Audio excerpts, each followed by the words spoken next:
I wanted to ask, do you consider yourself part of like the Ryan Murphy generation? Like, did you grow up watching Glee? Yes. Yes, 100%. We both dressed up as different Glee characters for Halloween in different cities at different high schools. In different high schools.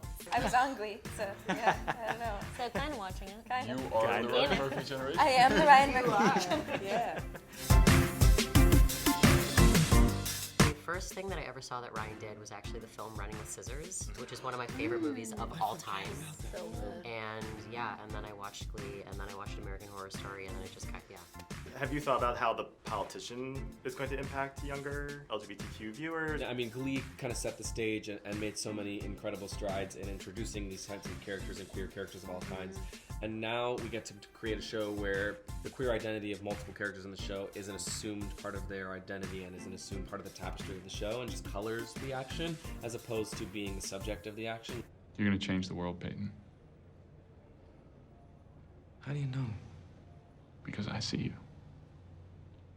Yeah, coming out is such a beautiful thing and it's necessary, but this show is kind of the opposite, where people are just existing as they are, which is like this utopian, futuristic society where we can just be who we want to be, and sexuality is on a spectrum. Glee was like the introduction of that, and then The Politician is just taking it to another level and creating this world that we can all aspire to, or hope to aspire to. Do you think that's the future of LGBTQ TV? I hope so. I hope. Yeah.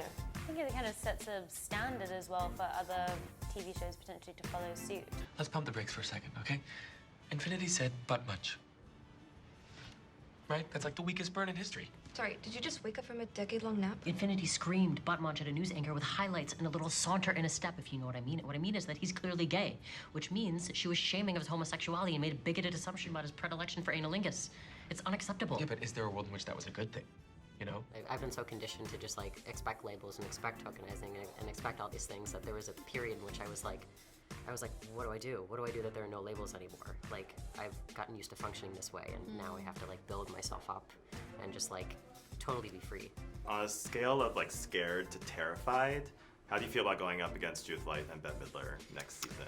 Excited. Excited. Yeah, I was gonna Excited, say. not scared. Like, So definitely, excited. it's like scary because they're such forces, but but like what an opportunity, like what a To dream, share a and to screen, learn a scene, from them, and just look at them and watch them act. Yeah. I can't wait. And just to see Bette Midler do this in person. Yeah. I mean, like, Oh God. can you even?